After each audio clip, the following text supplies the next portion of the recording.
በስመ አብ ወወልድ ወመንፈስ ቅዱስ አሐዱ አምላክ።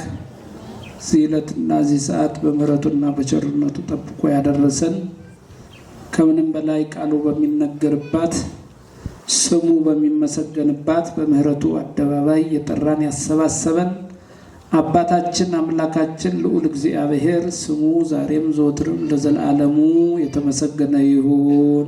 በመጀመሪያው ትንሣኤ ድል ያለው ንዑድና ክቡር ነው። እግዚአብሔር አምላካችን መልካም ፈቃድ በዚህ ኃይለ ቃል ተነስተን የዕለቱን ትምህርተ ወንጌል እንማማራለን። እግዚአብሔር መንፈስ ቅዱስ የሚገባንንና የሚገባንን ነገር እንዲያስተምረን ፈቃዱ ይሆንልን። በመጀመሪያው ትንሣኤ በሉ እስቲ ሁላችሁም።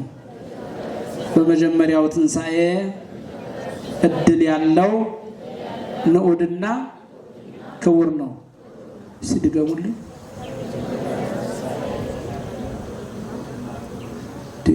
እንደ መብራቱ ምን ብልጭ ድርገም በደንብ በሞራል ነው እንጂ በደንብ በመጀመሪያው ትንሣኤ እኛ እኮ የትንሣኤው ምስክሮች ነን። በመጀመሪያው ትንሣኤ እድል ያለው ንዑድና ክቡር ነው። ሲድገሙት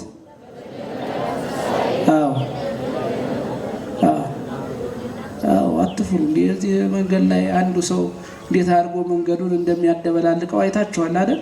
መንገድ አላስኬድ እያለ እኛ ትንሣኤው የሚነገርበት ስለ ትንሣኤው የሚዘመርበት ስለ ትንሣኤው የሚሰበክበት ስለ ትንሣኤው በደንብ አድርጎ የሚነገርበት ስፍራ ላይ ነው የተገኘ ነውና ድምጻችንን ከፍ አድርገን ለመናገር፣ ለመመስከር፣ ለማመስገን አንፍራ። በደንብ እንናገር። ምክንያቱም ያለነው ቦታው ላይ ነው። ቦታው ላይ ያደረገን መድኃኔዓለም ምስጋና ይድረሰው። አመስግኑት እስኪ። ቦታው ላይ ነው ያለነው። ያለ ቦታው ከባጃጁም ጋር እየተጋፉ ከምኑም ጋር እየተጋፉ የማይመለከተው ቦታ ላይ እንደው ዝም ብሎ ዘራፍ ማለት ይሄ እውነት የጤና አይደለምና ጤንነት ለጎደላቸው ጤንነቱን ያደላቸው። የትንሣኤው ስፍራ ይህ ነው። የዝማሬው ስፍራ ይህ ነው። የውዳሴው ስፍራ ይህ ነው። የወንጌሉ ስፍራ ይህ ነው። ስለዚህ እዚህ ስፍራ ላይ በደንብ አድርገን መናገር አለብን እና እንግዲህ ወቅቱ ወርሃ ትንሣኤ ዘመነ ትንሣኤ እንደመሆኑ መጠን ያው የትንሣኤ ጉዳዮችን እያነሳን እነጋገራለን። በመጀመሪያው ትንሣኤ ምን ያለው አልኳችሁ? የምታውቁት ልጅ ነው ይዞ የመጣው መሳሪያ ለማመቻቸት ነው። ስለዚህ ወደ እኔ ብቻ ተመልከቱ። በመጀመሪያው ትንሣኤ ምን ያለው ምንድን ነው? ንዑድና ክቡር ነው። ዮሐንስ ራእይ ምዕራፍ 20 ቁጥር 6 ላይ ነው የምናገኘው። የማን ራእይ አልኳችሁ? የዮሐንስ ራእይ ምዕራፍ ስንት? 20 ቁጥር ስንት? 6 እዚህ ላይ ነው እንግዲህ ትምህርታችን ርዕስ እንደው ጠቅለል ስናደርገው ትንሣኤ ነው። እንግዲህ ርዕሳችን ምንድነው? ርዕሳችን ትንሣኤ ነው። ትንሣኤ ያው የግዕዝ ቃል ነው። የግዕዝ ቃል ነው። ተንሳ ተነሳ ይላል። ተንሳ ምን ይላል አልኳችሁ? ተንሳ ተነሳ በሉ እንጂ ተንሳ ተንሳ ተነሳ በሉ በደንብ ተንሳ።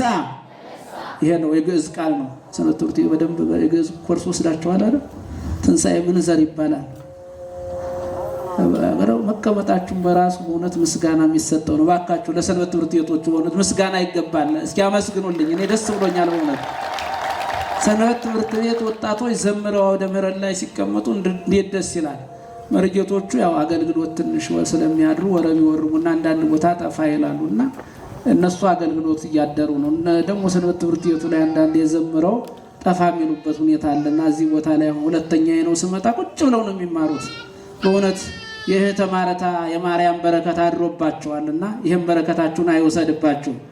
ስለዚህ ትንሣኤ የሚለው ጥሬ ዘር ይሉታል በግዕዙ ቋንቋ። መነሳት የሚለውን ትርጉም ይሰጠናል። መነሳት እንግዲህ በብዙ ተረጎማል። በዚህ መነሻነት የትንሣኤ አይነቶችን ነው የምንመለከተው። የትንሣኤ አይነቶች እንደ መጽሐፍ ቅዱስ እንደ ቤተ ክርስቲያናችን አስተምህሮ 5 አይነት የትንሣኤ አይነቶች አሉ። ስንት አይነት? 5 አይነት።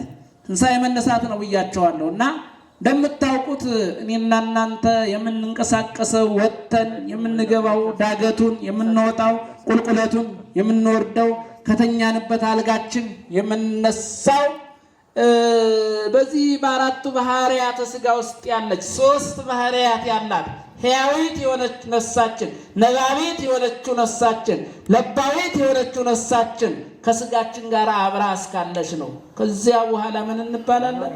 አስከሬን። ምን እንባላለን? ምን ነው ፈራችሁት? አይቀርም በእግር መንጣት ይቀርና በሰው ትከሻ እድል ያለውም እንግዲህ ያው ዞሮ እኩል ነው። በመኪናም በምንም ሊመጣ ይችላል። አስከሬን ሳጥኑም ሊያምር ይችላል፣ ሊያምርም። ዞሮ ውስጥ ያለው ምንድነው? ሕያዊት ነፍስ የተለየችው አስከሬን ይሆናል።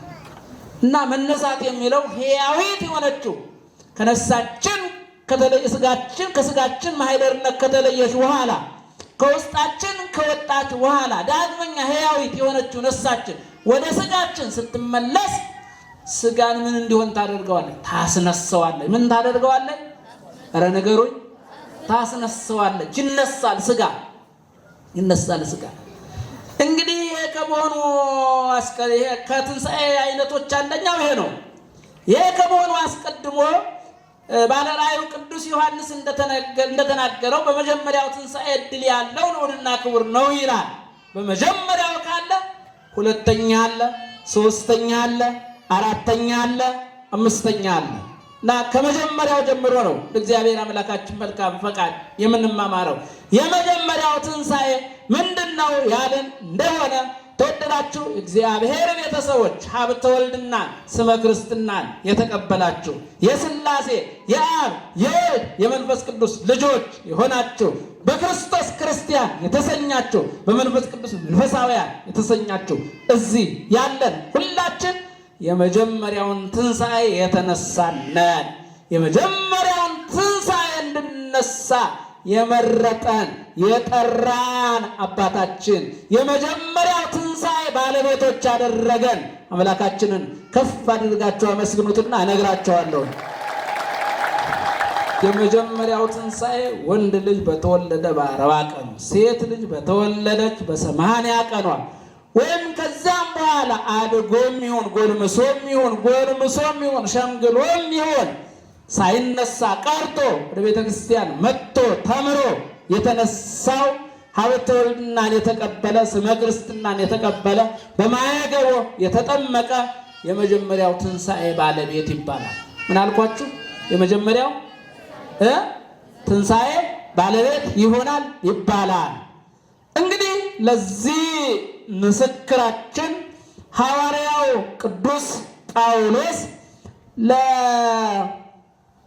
ለሮሜ ምዕመናን በጻፈው መልእክቱ ምዕራፍ 6 ቁጥር 3 ላይ እንዲህ በማለት ይገልጠዋል። የመጀመሪያው ትንሣኤ ምን እንደሚመስል ሮሜ ስንት አልኳችሁ?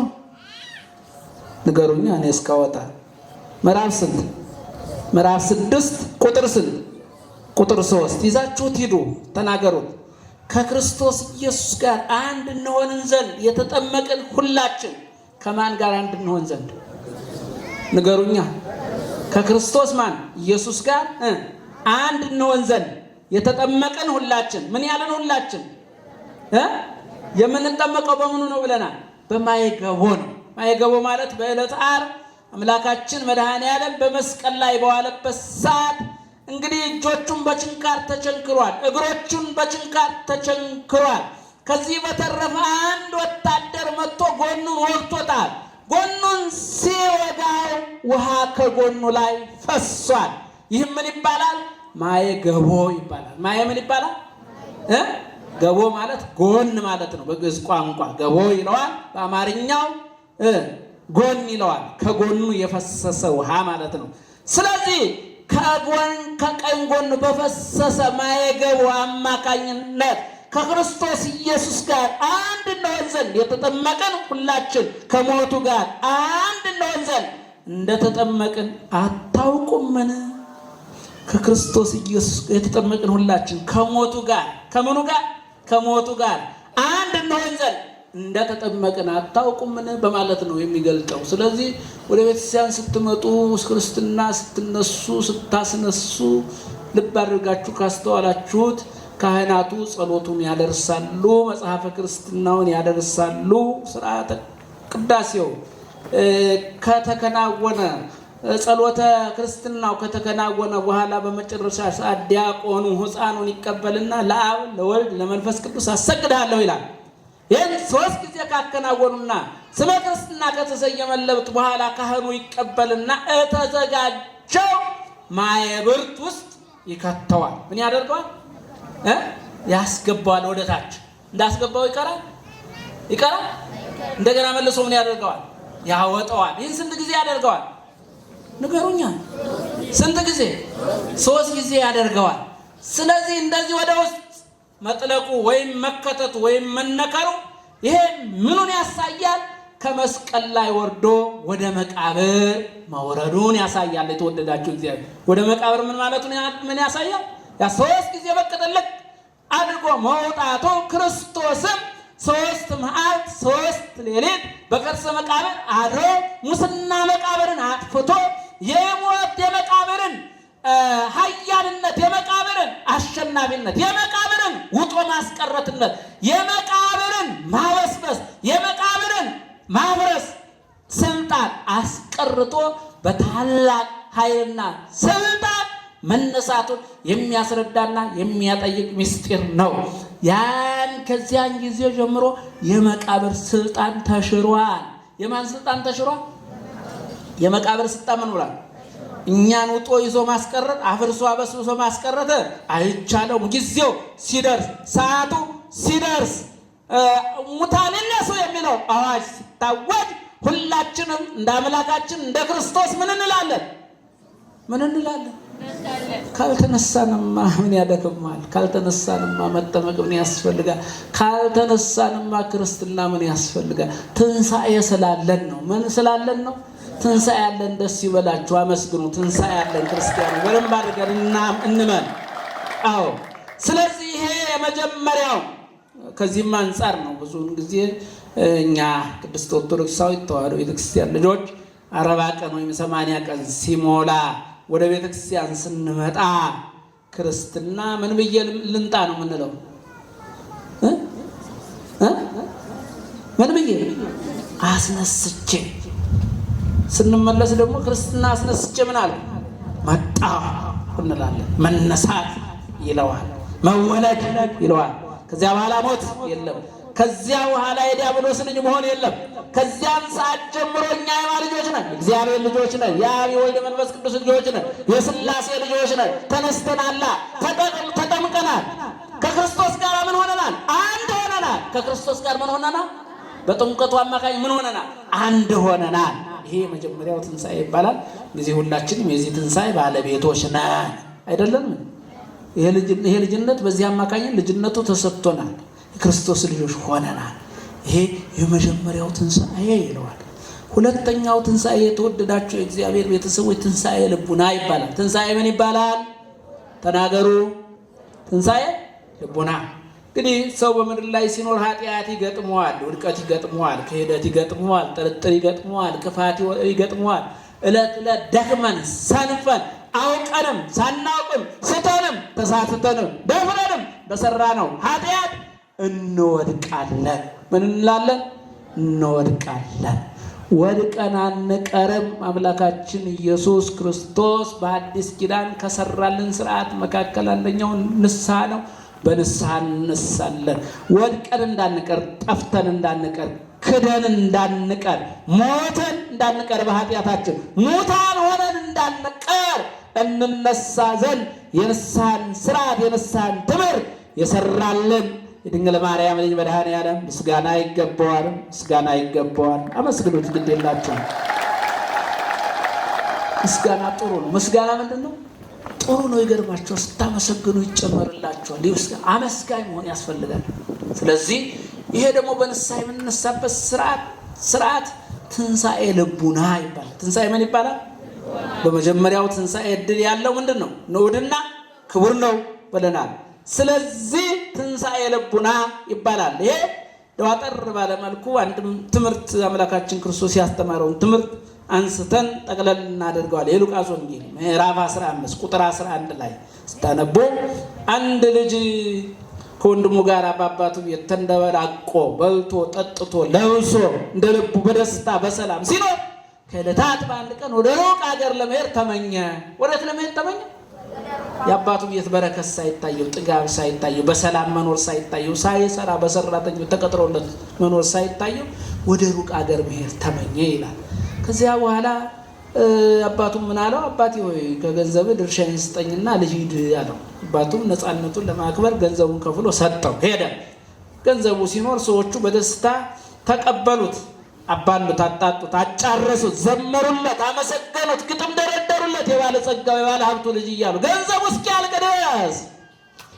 ገንዘቡ ሲያልቅ ዘወር ሲል እነዚህ ያከበሩት ሰዎች ከኋላው የሉ። ሜዳው ገደል ሆነበት። ጥጋቡ ወደ ረሃብ ተቀየረ። ሙቀቱ ወደ ብርድ ተቀየረ። ረግቶ መኖሩ ወደ ጥም ተቀየረ። የሚያደርገው አጣ፣ ቸገረው። ከዚህ በኋላ ቤት አደርጋለሁ በረሃብ አልሞታለና እዚህ አካባቢ አንድ እሪያ የሚያረባ ሰው ነበረ። እዚያ ሄዶ እሪያ ለመጠበቅ ተቀጠረ ነው የሚለው። አገሩ ላይ ወይም አባቱ ቤት ላይ በግ ጠብቆ የማያውቅ ማለት ነው። እየሰማችሁ ነው? በግ ጠብቆ የማያውቅ አልፎ አልፎ አሁን የሀገራችን ያለንበት አኳኋን የሀገራችን ልጆች እንዲህ አይነት ሁኔታ ይታያል። እንደው ሙሉ በሙሉ ደልቶት ነው የሚሰደደው ባይባልም ቅሉ አንዳንዱ ደልቶት ተመችቶት ሀገሩ ላይ መስራት ሲቻለው እንዲሁ ያዘውም የጉማሬውም የባህሩን ቀለብ ሆኖ የሚቀር ብዙ ነው። እዚህ ሀገሩ ላይ በግ ሳያረባ ከብት ሳያረባ እዚያ ሄዶ እንደው ከግመል ጋር ሲሽከረከር የሚውል ብዙ ነው። ሁሉ እንግዲህ ይሄ ለሁሉ አይደለም እንደው ደህና የሚኖረው ከማለት አንፃር ነው። እና ወደ እዚህም ስንመለስ ይሄ ሰው ደልቶት ተመችቶት ሲኖር አባቱ ቤት በረከት አባቱ ቤት ጥጋብ ሳይታየው ተነስቶ ሄደ። በሄደበትም ሀገር እነሆ እሪያ ጠባቂ ሆነ። ከዚያ በኋላ ደሞዝም ወቅቱ ስላልተሰጠው የኤሪያዎቹን እንጉድ ላይ ሊበላ ተመኘ። አላገኘም ነው የሚለው። ወደ ልቡ ተመለሰ ይላል። ወደ ምኑ ተመለሰ? ይሄ ነው ትንሣኤ ልቡና ማለት። ወደ ልቡ ተመለሰ። በአባቱ ቤት ያሉ ሰራተኞች ምግብ ተርፏቸው ተቀማጥለው ተደላለው እየኖሩ እኔ በረሃብ ሞታለሁ አለና ወደ አባቴ ቤት እመለሳለሁ። ስመለስ ግን አባቴን እንድለዋለሁ። ከዚህ በኋላ ልጅ ልባል አይገባኝም እለዋለሁ። ምን ልባል አይገባኝም? ልጅ ልባል አይገባኝ። ከአገልጋዮች እንዳንድ ቁጠረኝ። የልጅነት የጉዳይ ከቤት ስወጣ ቀርቷል። አሁን ግን ከአገልጋዮች እንዳንድ ቁጠረኝ እለዋለሁ አለና ይህን አስቦ ወደ አባቱ ቤት ተመለሰ። አባቱም ገና ከሩቅ ሲያየው አየውና አዘነለት ነው የሚለው። ለሁላችንም መድኃኔዓለም ይዘንልን። እግዚአብሔር በቸርነቱ ይዘንልን። ይህን እግዚአብሔር ማን ይህን? እግዚአብሔር ይህን መድኃኔዓለም ይህን የወደቅን እንነሳለን፣ ያዘንን እንደስታለን፣ ሰላም ያጣን ሰላም እናገኛለን፣ እረፍት ያጣን እረፍት እናገኛለን። ማን ካየን? ማን ካየን? እግዚአብሔር ካየን። እግዚአብሔር ከወዳጅ በላይ ወዳጅ ነው። ያስተካክለዋል። ሰው ያይ ጉድለታችሁን ምናልባት ቁስል ሊሆን ይችላል፣ ሊወጋችሁ ይችላል፣ ሊያደማችሁ ይችላል፣ ሊያስከፋችሁ ይችላል። የበለጠ ጥፋታችሁን ሊያፋጥነው፣ ሞታችሁን ሊያፋጥነው፣ አለመኖራችሁን ሊያፋጥነው ይችላል። ራሱን እየነቀነቀ እየወዘወዘ መድኃኒት ላይ ሆናችሁ ይችላል፣ ሊጠዘጥዛችሁ ይችላል። ስለዚህ ማን? እግዚአብሔር። በእውነት እግዚአብሔር እንዲያየን ነው መጸለይ ያለብን። የተወደዳችሁ እግዚአብሔር ቤተሰብ እንደ ግልም እንደ ማህበረሰብም እንደ ሀገርም ማን? እግዚአብሔር። ማን? እግዚአብሔር። ሰው አላየ ብላችሁ ብዙ አይክፋችሁ። አየውና አዘነለት፣ መጣ እሱም ያለውን አለ። አባቴ ሆይ ወይደለውኒ ሰማይ ወልደከ አላረሴኒ ከማሃዱ ማግብርቲከ። አባቴ ሆይ ከዚህ በኋላ ልጅ ልባል አይገባ፣ ከአገልጋዮች እንዳንድ ቁጠረኛልና ጫማው ወደቀ። ቀና አደረገና እቅፍ አደረገው፣ ሳመው ነው የሚለው። ይሄ ፍቅር አባት ምስጋና አይገባውም? እናንተ እንደው በእውነት እስኪ የዚህ እኔ ሆን ብላችሁ ይህን ፍርድ እስኪ ለራሳችሁ ስጡ። ልጃችሁ ገንዘብ ጠይቋችሁ ገንዘቡን ይዞ ሄዶ ከአዝማሪ ጋር ከዘዋሪ ጋር ያለውን የተሰጠውን ጭርስ አድርጎ ከስቶ ጠቁሮ ልብሱን ላው ላይ ጨርሶ መልኩን አጥፍቶ ገንዘቡን አጥፍቶ ቢመጣና እንደ ወሬ ብትሰሙ በሩ እንዲገባ ትፈቅዱለታላችሁ? አይመስለኝም። ይሄ ጦሰኛ ልጅ ደህና የተገላገልኩትን መጣ እዚያው ያዙልኝ ነው። ዘበኛም ካለ እንዳታስገባው ነው። ልቅረብም ካለ እንዳይቀርብ ነው። ገንዘቡን የሚገባውን ሰጥቻለሁ ነው። ይሄ ግን የፍቅር አባት ነው። የምን አባት ነው? እስቲ የፍቅር አባት በሉት። የምን አባት? ልጁን ከልብ የሚወድ የፍቅር አባት። መጥቆሩ፣ መክሳቱ፣ መድማቱ፣ ልብሱ ላይ ማለቁ፣ ጫማ ጥፍሩ ማውለቁ፣ መድማቱ በእውነት ይሄን አባት ተስፋ ላስቆረጠው ወዲያው ብድግ አደረገ፣ ቅፍ አደረገና ሳመው ነው የሚለው። ከሳመው በኋላ እሱ ከአገልጋዮች እንዳንድ ቁጠር ከዚህ በኋላ ልጅ ልባል አይገባኝም ነበር ያለው። አባትየው ግን የፍቅር አባት ስለሆነ እንዲህ አለ፣ ይሄ ልጄ አለ። ምን አለ? እንዴት ደስ ይላል ይሄ አባት። ይሄ ልጄ ሞተ ካልኩት በኋላ ድኗል፣ ጠፋ ካልኩት በኋላ ተገኝቷል። እየሰማችሁኝ ነው? ሞተ ካልኩት ብሎ ምን ማለት ድኗል፣ ጠፋ ካልኩት በኋላ ተገኝቷል። ቶሎ ብላችሁ ሰራተኞቹን እዚያው መደባቸውን ይዘው እዚያው አገልጋይነታል ቶሎ ብላችሁ ለልጄ አዲስ ልብስ አንጡለታል። አምጽኡ ሎቱ አልባሰ ቀደወ፣ አዲስ ልብስ አንጡለት ይልበሳል። ይህን ከላይ ያለውን አውልቁ፣ ገላውን ይታጠብ፣ አዲስ ልብስ አንጡለት ይልበስ። ይህም ብቻም አይደለም፣ ለክብር የክብር ምልክት የሆነውን የጣት ቀለበት አንጡለታል። የምን ቀለበት አንጡለታል? የጣት ቀለበት አንጡለታል። ይህም ብቻ አይደለም፣ እንደምታዩት በጫማ ነበር የወጣው። አሁን ግን ወልቋል፣ ቆስሏል፣ ደምቷል። ስለዚህ ቶሎ ብላችሁ ጥግንግና አድርጋችሁ ፍጉስ አድርጋችሁ ለእግሩ ጫማ አድርጉለት። ለእግሩ ምን አድርጉለት? ነብላ፣ ፍሪዳው ይታረድ፣ ወይኑ ይቀዳ፣ ደስ ይበለንም አለ ይሄ ፍቅር አባት። እንግዲህ ይህን ያሰኘው ትንሣኤ ልቡና አግኝቶ የአባቱን ቸርነት አስቦ ወደ ልቡ ለተመለሰው ተመልሶም ወደ ቤቱ ለመጣው በመጣም ሰዓት ከእንግዲህ ወደ ልጅ ላባል አይገባኝም ከአገልጋዮች እንዳንዱ ቁጥር ይላለው ለዚህ ልጅ ነው። ተወደዳችሁ እግዚአብሔር ቤተሰቦች፣ ይህ እንግዲህ ረጅምና ሰፊ ትርጓሜም ውስጥ አንገባ። ያው አባት የተባለው እግዚአብሔር ነው።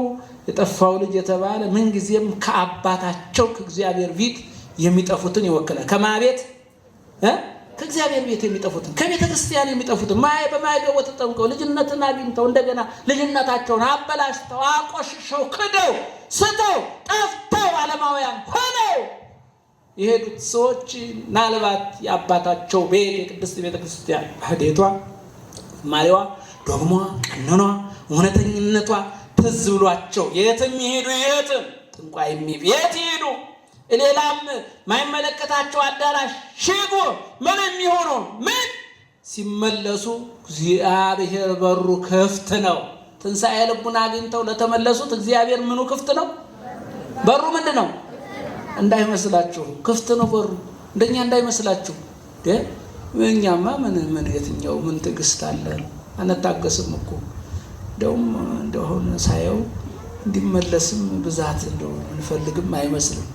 ብዙ ጊዜ በጣም አስቸጋሪ ነው። የኛ ልቡና ጨካኝ ነው። አንድ ሰው ነበር ይባላል፣ ሰዓቱ የለም እንጂ በእንግድነት ወደ አንድ ሀገር ሄደ። ከቃሉ ጋር ናችሁ እና ሰውየው ተቀበለው ቤትና ደጃፍ ላይ ተቀበለና ጫማውን አወለቀና እግሩን አጠበው። እንግዲህ ኢትዮጵያውያን ባህል ነው፣ መጽሐፍ ቅዱሳዊ ትእዛዝ ነው። እግሩን ካጠበው በኋላ ወደ ቤት አስገባው። መሸ። ራት አቀረበለት። ምን አቀረበለት? ራት አቀረበለት። ከዚያ በኋላ ሰውየው እርቦታል። በቃ እንግዲህ ልብሱን እችን ሸሚዙን ጠቅልል አደረገና እንደው ወደ ትሪውንና እጁን ሊያገናኝ እንዲህ ሲል ቆይ አንተ እንግዳ ተባለው። ደነገጠ። ምን ነው አለ። መጣ እንግዳ ነኝ አልከኝ፣ ተቀበልኩ፣ እግርህን አጠብኩ። ከዚያ በኋላ ደግሞ ወደ ቤት አስገባሁ፣ ማዕድ አቀረብኩልህ። እስካሁን ግን የእግዚአብሔርን ስም ስጠራ አላየሁም፣ አልሰማሁም። ምንድን ነህ አንተ አለው። እኔ እግዚአብሔር የሚባል አላውቅም አለ። ማን የሚባል አላውቅም አለ? እግዚአብሔርንማ ካላወቅኝ ቤት ምን ትሰራለህ? በል በአስቸኳይ ውጣ አለና በጨለማ አስወጥቶ ሰደደው። ደግ አደረገ? እነው ዝም አላቸው? አላደረገም? ወነስ ካሁን ባረገው ነገር አልተቆጣችሁም? ልባ ከልባችሁ ነው በማርያም እንዴት አይነስ አላላችሁም? እግዚአብሔርን አላውቅም ማለት ስላችሁ እዚያ በኋላ ወዲያው አባሱን ካባረረ በኋላ ከእግዚአብሔር ጋር ንግግር ጀመረ። ዛሬ አንድ ሰው መጣ፣ ተቀበልኩት፣ እግሩን አጠብኩት፣ እንደገና ወደ ቤት አስገባ ያዳቀረብኩት፣ እስከዚህ ሁሉ ታገስኩት፣ ያንተን ስም አይጠራም፣ እኔ ተቀበልኩ በእግዚአብሔር ስም ነው፣ ለምን እንዲህ አላደረክም ብለው እግዚአብሔርን አላውቅም መድኃኔዓለምን አላውቅም አለኝ። እሱም ካላወቅክ እኔ የምን ታደርጋለህ ብዬ አስወጥቼ አባረርኩት አለው። እሱም እንዲህ አለው፣ እኔ ይህን ያህል ዘመን የታገስኩትን አንተ እንዴት ለአንድ ቀን መታገስ ያቅታል? በጎ አላደረክም ማለት። እግዚአብሔር ታጋሽ ነው። እግዚአብሔር ምንድን ነው? ባይታገሰንማ ምን እንዴት ተደርጎ እንዴት መሽቶ ይነጋል? እንዴት ነግቶ ይመሻል? ምክንያቱም ማምሸት ማን ጋር ስልጣኑ የማን ነው? የኛስ ቢሆን ጉዳይ ፈላ ከባድ ነበር። እቺ እንኳን አሁን እሱ የሰራት እቺ መብራቷ እንኳን ሰዎች እጅ ላይ ወድቃ እንደምታዩት ሲፈልጉ ድርግም ያደርጓታል፣ ሲፈልጉ ብልጭ ያደርጓታል።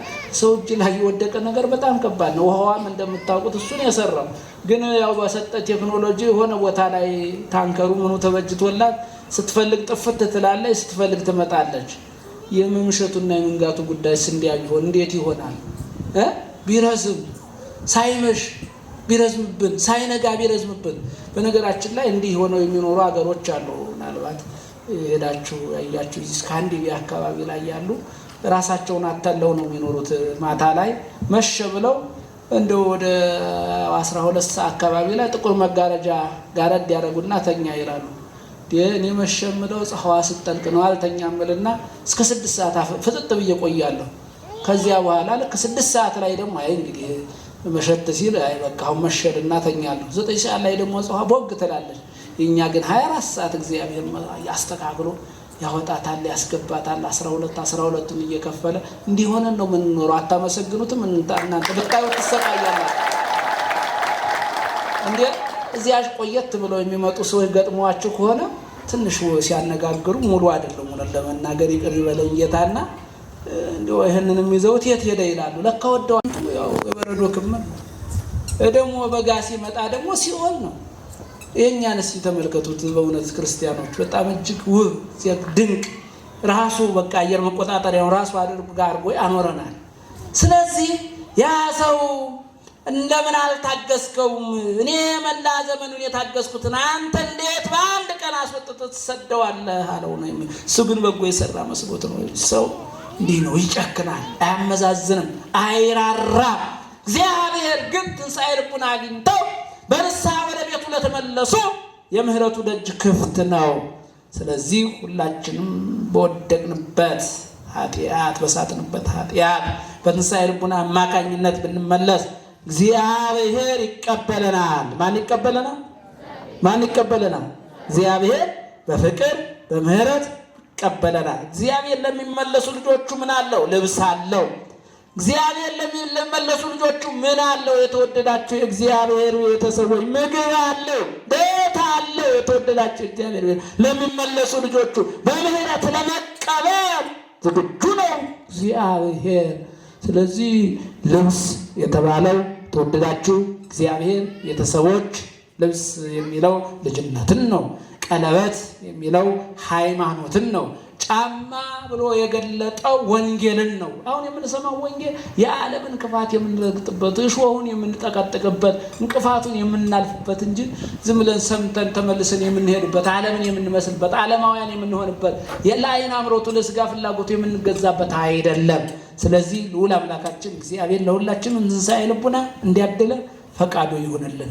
በኃጢአት ጠቁረሃልና ወደ ቤተክርስቲያን መምጣት ወደ ቤት መመለስ አያስፈልግሽም ብሎ ደጅ ላይ ዘበኛ ጥበቃ አያቆምም። ክፍት ነው። በንስሐ ከተመለሰ ክፍት ነው። በትንሣኤ ልቡና ከተመለሰ ይሄ ሁለተኛው ትንሣኤ ይባላል። ስንተኛው? ሁለተኛው። ሶስተኛው ተአምረ ትንሣኤ ነው የሚባለው። ተአምረ ምን አልኳችሁ?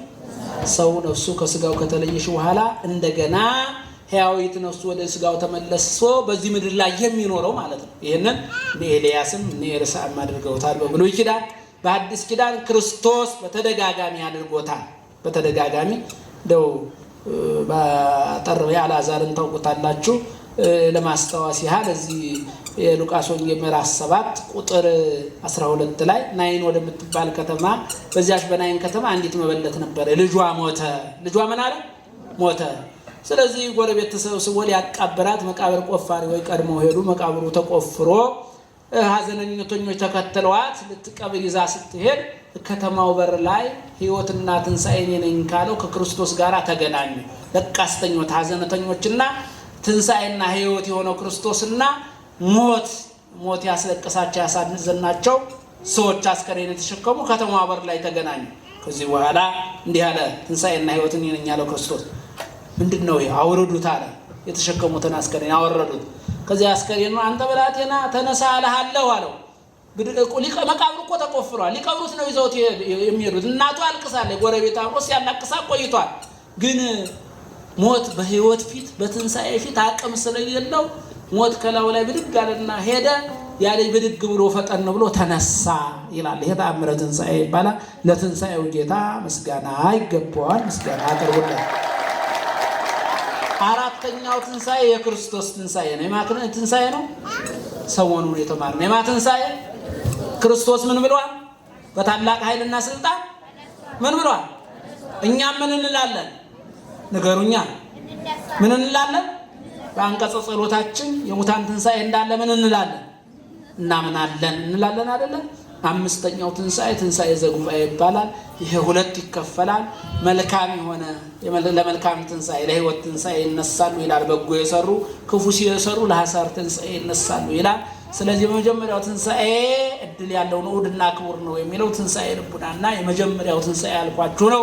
እንግዲህ የመጀመሪያው ትንሣኤ ባለቤቶች ነን ሁላችንም። ምናልባት በኃጢአት የወደቅን መንስሐ ተነስተን በትንሣኤ ዘጉባኤ ጊዜ ኃጥአንን መስለን ሳይሆን ጻድቃንን መስለን ለመነሳት የበቃን የተዘጋጀን ያደርገን ዘንድ የአምላካችን ቅዱስ ፈቃዱ ይሆንልን። ወስብሐት ለእግዚአብሔር አሜን።